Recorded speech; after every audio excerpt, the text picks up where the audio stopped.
कुछ द्विघात बहुपद लेते हैं, उसका कुछ शून्य निकाल देते हैं, तो हमको पता चल जाएगा कि पिछले क्लास में हम पढ़े थे द्विघात बहुपद, उसका शून्य कैसे निकालेंगे। चलिए कुछ द्विघात बहुपद लेते हैं। x square minus 5x, x square minus 5x plus 4, ये क्या है?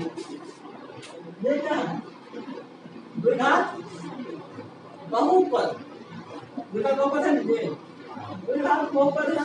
तो पूछ रहा था हम लोग पिछले क्लास में 2.1 से हम पढ़े हुए थे द्विघात बहुपद का शून्य निकाले, यानी जीरो ऑफ दिस पॉलिनोमियल, यानी इसका शून्य। तो शून्य निकालने क्या करते? सबसे पहले बराबर जीरो कर देते थे और शून्य निकाल देते थे। तो इसका बराबर जीरो कर देते थे और ये द्विघात बहुपद है, जो घात कितना है इसका बराबर 2 है, तो क्या होगा इसका द्विघात। अब इसका फैक्टर को लेते हैं, 4 का 4 गुना करने पे 4 जोड़ने पे कितना है? 2 प्लस 4 प्लस प्लस प्लस गुना करने पर 4 जोड़ने पर 5 है, गुना करने पर 5 जोड़ने पर 4 गुना करने पर 4 जोड़ने पर 5।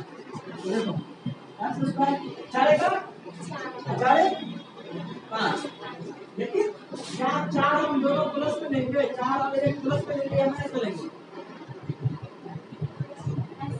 प्लस में लेंगे, जो क्या माइनस में है, माइनस 5 में रहा दोनों माइनस में लो, तब माइनस 5 है ये। लेकिन गुना करने क्या है? माइनस प्लस है, गुना करने में प्लस क्या आ गया? माइनस 5 में। तो इस तरह से हम बना रहे हैं क्वेश्चन, ऐसे ही माइनस 4 माइनस x प्लस 4 बराबर 0। इसको दोनों में ले लेते हैं, दोनों में क्या x है कॉमन और प्लस इसमें माइनस 1 कॉमन आना, कुछ नहीं कॉमन तो क्या 1 तो कॉमन आई जाएगी और माइनस भी कॉमन आएगी ना, यहाँ माइनस है तो माइनस कॉमन लेते हैं, यहाँ प्लस है तो बेटा क्या होता है माइनस का x माइनस 1 होता था और x माइनस 4।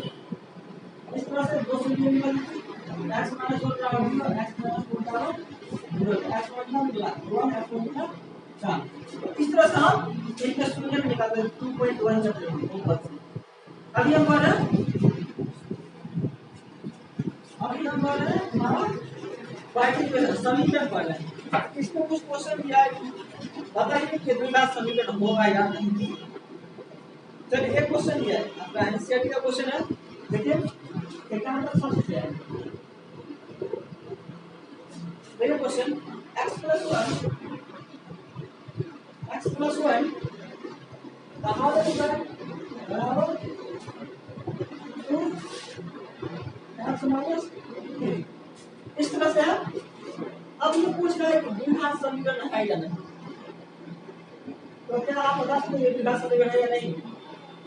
तो ऐसे तो नहीं बता सकते ना, सॉल्व करते रहेंगे द्विघात समीकरण में आता है कि नहीं। द्विघात समीकरण के लिए क्या चाहिए? मैक्सिमम पावर x का घात कितना चाहिए? 2। क्वांटिटी 2 ही से बोले थे, 2 की मतलब 2 घात, 2 घात में से मैक्सिमम, अगर 2 घात नहीं मैक्सिमम क्या जाएगा वो अलग हो जाएगा। तो देखिए मैक्सिमम का अपने होगा तो अलग में क्या कुछ होल करिए a प्लस b का होल स्क्वायर जोड़ दीजिए, जैसे वैसे वैसे आप जोड़ के दीजिए x प्लस 1 का होल स्क्वायर दे a स्क्वायर जोड़ b स्क्वायर जोड़ 2a b, ये प्रोवाइड है ना, ये प्लस का a स्क्वायर b स्क्वायर जोड़ करिए बराबर 2x गुणिया 6 x square plus 1 2x बराबर 2x माइनस 1। सब इधर ला लीजिए, इधर लाएंगे तो माइनस 2x, सब लाएंगे प्लस 1 बराबर 0। x स्क्वायर देखिए 2x से 2x ले तो 0 घट गया 6। तो क्या ये द्विघात समीकरण है? हाँ, क्योंकि x का मतलब होता है 2 है और 7 इसमें कांस्टेंट टर्म है। हाँ, कहते हैं कि इस रूप में ax स्क्वायर जोड़ bx प्लस c रूप में नहीं है ना, इसलिए कुछ लिखा है c तो है x स्क्वायर वाला भी है, b वाला नहीं है, b वाला भी है क्या है नहीं है, उसको 0 से बना सकते हैं ना, हमने कौन सा बना दो यहाँ पर 0 इंटू एक्स लिखो आपको आ गया एक्स स्क्वायर जो डी एक्स बराबर बराबर आगे बढ़े। अब ये दिखा समीकरण है ये क्या है ये द्विघात समीकरण है। लिखना चाहिए देख लीजिए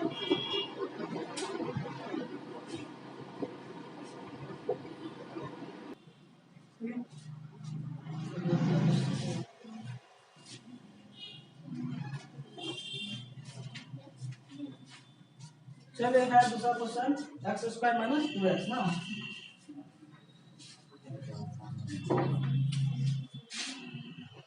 एक्स स्क्वायर माइनस 2x बराबर -2 इंटू 3 माइनस क्या इस वजह से रह जाएगा इसका कुछ करना ही नहीं है द्वितीय 6 माइनस है ना माइनस प्लस 2x किसके लगा था सब 2 x 2x ये x है ये 2 है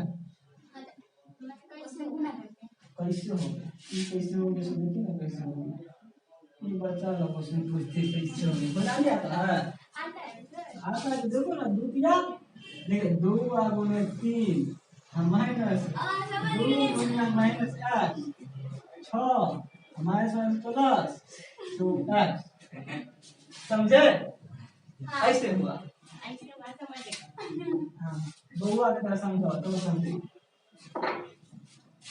अब इसको डाला ले माइनस है प्लस 6 माइनस 2x बराबर 0 x square minus 2x sorry घट गया ना दोनों 4x क्योंकि दोनों माइनस है तो माइनस दोनों जुटेगा 4x और प्लस 6 डाल दिया नहीं समझे हो गया सही है ये जगह सही है ना तो हमको लगता है ये पहला का पहला सब बन जाएगा सबको चलिए अब नेक्स्ट क्वेश्चन देखते हैं इसका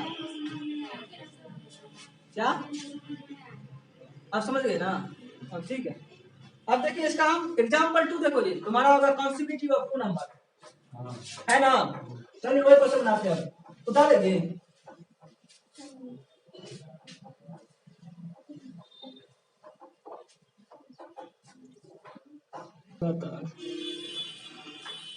क्रमागत मतलब लगातार सही बोला है क्रमागत मतलब लगातार जिसको हम बोलते हैं कॉन्सिक्यूटिव बोलते हैं कॉन्सिक्यूटिव मतलब लगातार तो कह रहे हैं कि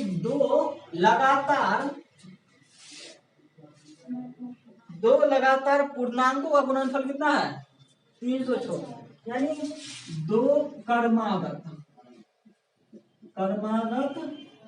पूर्णांकों का गुणनफल कितना दिया चलो धनात्मक पूर्णांक ठीक है पॉजिटिव धनात्मक पूर्णांक गुणनफल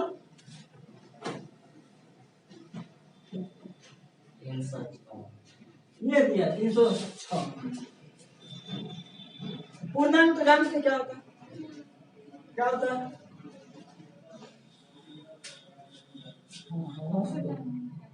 क्या था what is integer The set of all positive and negative numbers is called the set of whole numbers and negative numbers is called integer कभी भी ये नहीं कहेंगे पॉजिटिव और नेगेटिव क्योंकि पॉजिटिव में जो है ना और नेगेटिव में जीरो नहीं आता है याद रखें जीरो ना तो पॉजिटिव है ना तो नेगेटिव इसलिए कहेंगे होल नंबर तो होल नंबर कह देंगे दिखा देगा इसमें आ गया ना जीरो भी आ गया तो all whole number and negative numbers का सेट जो होगा वो क्या हो जाएगा इंटीजर होगा तो कोई भी हम क्या करेंगे लेकिन यहाँ पे जो कह रहा हमें पॉजिटिव पूछना तो दो कर्मागत तो मान लो सिंपल सा बात है माना कि दो कर्मागत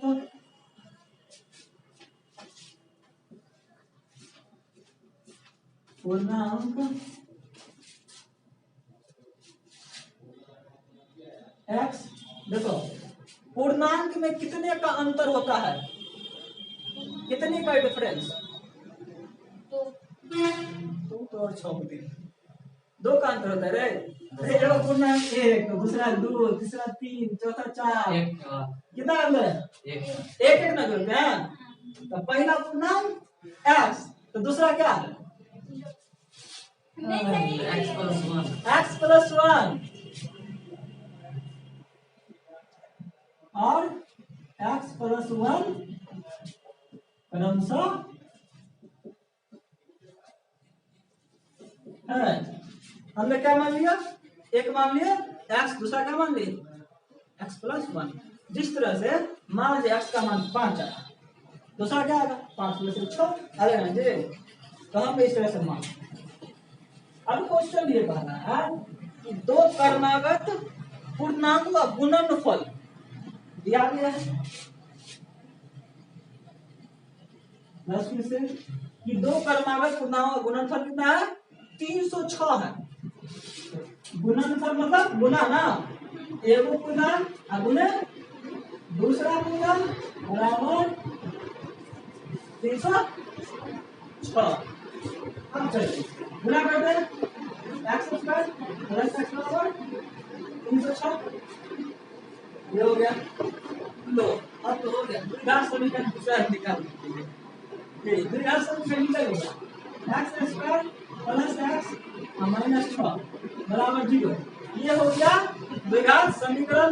अगर इसमें से पूछे कि पूर्णांक भी निकालिए तो पूर्णांक निकालेंगे कैसे? तो सबसे पहले क्या करेंगे? इसका x का मान निकालेंगे। और कैसे निकालते हैं ये हम 2.1 बताए थे। ये इसका शून्यक निकालेंगे और मान लेंगे। चलो वैसे गुणनफल करेंगे, गुना करने पर 306 आना चाहिए और जोड़ने पर 1 आना, तो घटाने के तब आ जाएगा ना। लेकिन हमको नहीं बोला निकालने के आंसर, पर इतना ही कुछ छोड़। ये क्या होगा? द्विघात समीकरण।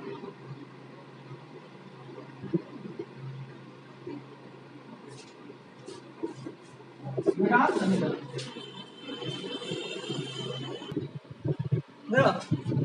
आयत का लंबाई छोड़ेगा तो उसका क्षेत्रफल। तो इसमें दिया है आयत का क्षेत्रफल दे दिया, लेकिन हमको लंबाई ही नहीं मालूम है, चौड़ाई मालूम है, क्या निकालेंगे? लेकिन इसमें कुछ दिया डाटा जिससे हम लंबाई और चौड़ाई निकाल सकते। चलिए बनाते हैं। हल कर दो। मानो कि आयताकार प्लॉट निकले, ठीक है? भूखंड को प्लॉट लिख सकते हैं, चलेगा ना? आयताकार प्लॉट हम बताइए किसको मानेंगे? लंबाई को माने x की चौड़ाई को माने x? लंबाई को मानेंगे ना, क्योंकि लंबाई जो है उसकी चौड़ाई क्यों नहीं उल्टा बोल रही हो। तुमसे कहेगा कि तुम जो है अपने पिताजी से जो है 5 साल छोटे, 5 साल नहीं छोटी है, मान लो 30 साल छोटी है पिताजी से, 30 साल पिताजी से छोटी है। तुम्हें नहीं मालूम कि मेरा एज कितना है, लेकिन तुम कहते हो कि तुम्हें पे कहता है कि तुम जो है ना, तुम्हारे पिताजी कहता है कि हमारे उनसे जो है ना तुम्हारा उम्र 30 वर्ष का है। जब पिताजी का उम्र पता चल जाता है ना तुम्हारा उम्र, किसको मानेंगे? पिताजी का उम्र ना। इसमें भी बोला है कि लंबाई जो है उसकी चौड़ाई की 2 गुना से 1 अधिक है, तो जिससे कहेगा उसको मानेंगे x। तो आयताकार प्लॉट की चौड़ाई क्या मान लिए? x। अब ठीक है, अब कह रहा है कि लंबाई तो उसकी चौड़ाई की 2 गुना से अधिक है, तो चौड़ाई तो पता चल गया मुझे x, तो लंबाई कितना करते हैं? इसलिए आयताकार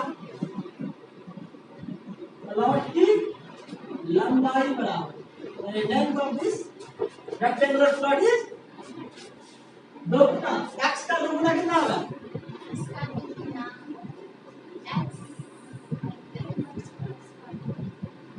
अरे 2 गुना x 2x ना, इधर x प्लस x देखो x और x बोल दिए तो x स्क्वायर हो गया। 2 पता कौन होना चाहिए? होना चाहिए बता 2 गुना पहले तुम्हारा होगा ना, तुम्हारे कौन तुमसे 2 गुना है, तो तुम्हारे कौन का 8 से तुम्हारे 16 था। हां 8 10 16 तुम पढ़े कि क्यों हमारा होगा 8 वन का होना 2 गुना 8 में 8 कर देंगे तो 64 संख्या हो जाएगी, 64 संख्या हो जाएगी ना। तो गड़बड़ बात है ना, 2 गुना मतलब 2 से गुना, समझे? इन्हें कर देंगे 2 बार गुना, क्या हुआ? 2 गुना मतलब 2x, यानी चौड़ाई पर है 2 गुना से क्या है, एक अधिक है, और एक अधिक अधिक मतलब जोड़ना है घटाना, अधिक में जोड़ते हैं घटाते हैं, कहेंगे तुम्हारा हम जो है जोड़ते हैं, तो कहा 2 गुना से एक अधिक है, एक जोड़ दिया, हमको पता चल गया आयत का लंबाई पता चल गया और चौड़ाई पता चल गया, पता चल गया कि डाटा हमें पता चल गया। अब चलते हैं क्वेश्चन की, 10 पे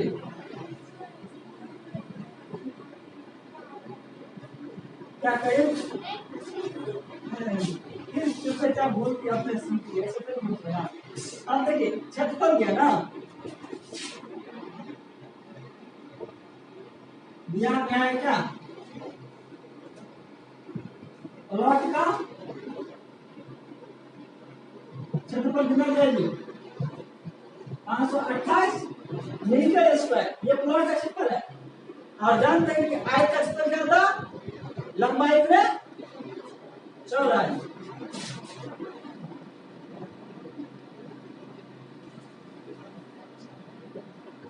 जैसा नहीं पता चलता आयत का क्षेत्रफल बराबर उनके 8 लाइन तो बड़े ना होंगे, इससे भी लंबाई में चौड़ाई, यही फायदा होता है आंसर में मालूम करने से, कि आयत का लंबाई थोड़ा याद नहीं रहता है। कौन सा होगा आयत के साथ है, वो देखिए आयत का, ये देखो नहीं देखिए, ऐसा अच्छे करिए ये देखिए, दिखाते मुझे कि बोर्ड है वो आयत है, तो बच्चे नहीं देखे हैं। चलिए हमें पता चल गया क्या था, लंबाई का x नहीं 2x प्लस 1 है, तो लंबाई के यहाँ पे 2x प्लस 1 डालेंगे, चौड़ाई के यहाँ पे x डालेंगे 528 मीटर स्क्वायर, गुणा कर दे 2x गुणे x, 2x स्क्वायर 2x गुणे x कितना 2x स्क्वायर, देखिए 2x गुणे x, गुणा में क्या था पावर जुड़ता है, इसमें पावर 1 में पावर 1 2x स्क्वायर, तो 2x स्क्वायर और 1 गुणे x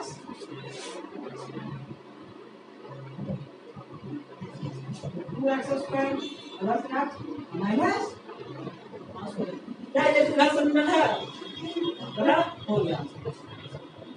हाँ अब इसका जो आप आंसर निकालना चाहते हैं इसको तोड़ लीजिएगा, समीकरण तोड़ने तो आएगा ना जी, 2x प्लस x माइनस 528 क्या वाली रेशो निकाला है, मीटर स्क्वायर कहां चले गया, हां मीटर स्क्वायर, हां ना जी मीटर स्क्वायर ही है, यहां आ जाएगा मीटर स्क्वायर, टोटल तो मीटर स्क्वायर आ जाएगा ना, ऐसे समझे, ये कुछ मीटर होगा, ये कुछ मीटर होगा, मीटर ना मीटर स्क्वायर इस तरह से तो बात मीटर स्क्वायर नहीं मिलेगा, चलेगा तुम जानते हो समरूप, समरूप तुम जानते हो समरूप, समरूप नहीं जानते हो, तो इस देखियो जब बच्चा जब थोड़ा सा मुंह का मिलता रहता है समरूप रहता है फिर मिलता है समरूप, पूरा नहीं मिलता है लेकिन समरूप जरूर रहता है, ठीक है।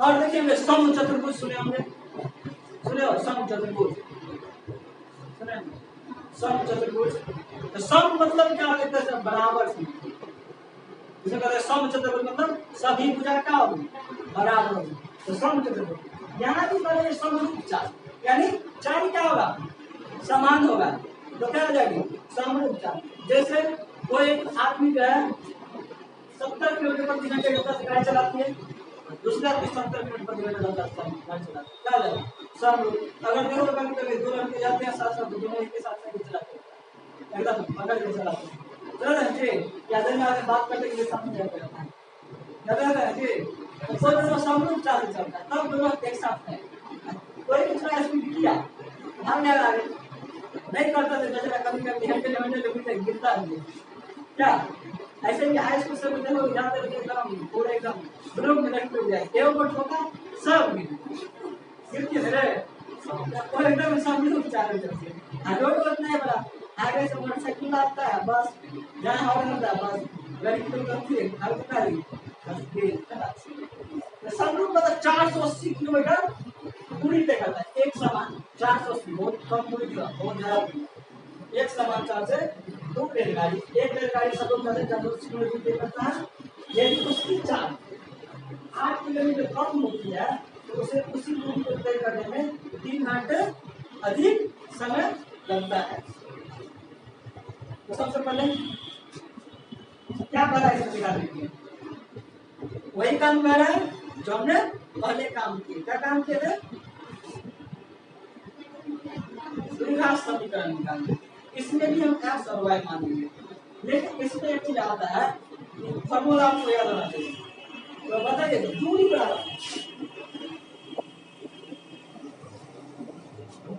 दूरी बराबर फॉर्मूला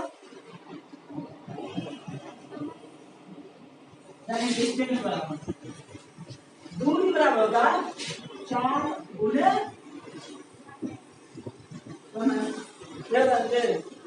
इससे आप जो कुछ निकालिए चलिए दूरी निकालिए आप क्या करते हैं 4 भी निकाल सकते हैं 4 निकालने में क्या होगा ये बेचारे पीछे भेज दो दूरी बटा अगर कैसे निकालें और समय निकाल देते समय को इधर ले दो दूरी को इधर ले दो समय निकालना है ना समय को निकालना है तो इसको इधर ले दो 4 को नीचे ले दो समय को इधर ला समय इधर है क्या दूरी बटा 4 तीन फॉर्मूला बन गया दूरी बराबर 4 तो समय 4 बराबर दूरी बटा समय समय बराबर दूरी बटे 4 होता है फॉर्मूला लिख दीजिए नहीं याद है इसको देखो इसमें तुमको 4 नहीं मालूम है 3 का 4 नहीं मालूम है एक ही चीज तुमको मालूम है कि दूरी दिया ना जी लेकिन 4 भी नहीं पता है और न समय पता है तो हम क्या मानते हैं 4 को मान लेते हैं देखिए द्विघात समीकरण जब भी बनाएंगे तो आप एक ही चर को मानेंगे दो को चर को नहीं मानेंगे तो द्विघात समीकरण बनेगा एक्स वाई जब भी बनाएंगे तो बनेगा द्विघात समीकरण तो लीनियर बन जाएगा क्योंकि एक्स मानेंगे तो एक्स गुना एक्स एक्स हो जाएगा तो हमेशा आप ये याद रखिएगा जब भी द्विघात समीकरण आना हो तो या तो एक ही चीज मानेंगे एक्स मानेंगे या वाई मानेंगे उसी के लिए चलेंगे तो हम इसी तरह मान लेते हैं माना कि रेलगाड़ी की चाल क्या है एक्स है माना कि रेलगाड़ी चाल क्या है 8 किलोमीटर प्रति घंटा ठीक है दूरी तुमको 480 किलोमीटर दिया है पता यदि उसकी चाल 8 किलोमीटर प्रति घंटा कम होती है तो उसी दूरी को तय करने में 3 घंटा अधिक समय लेता है हाँ 3 घंटा अधिक समय लेता है तो चलिए समय निकाल फर्स्ट केस में समय निकाल जब हमारे रेलगाड़ी पे चाल कितना था 8 किलोमीटर प्रति घंटा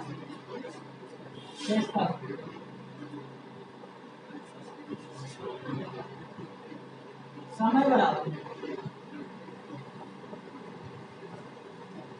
दूरी बटा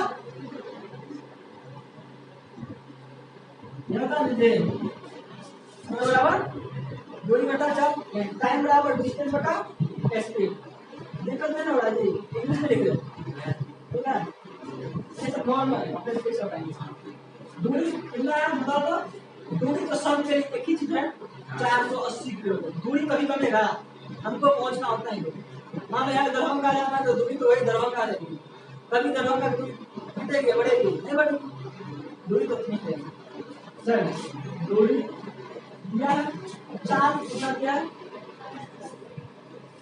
समय किधर गया ये समय के बाद इसका फर्स्ट केस निकालिए अब क्या करते हैं ये सेकंड उसकी 8 किलोमीटर कम हो जाती तो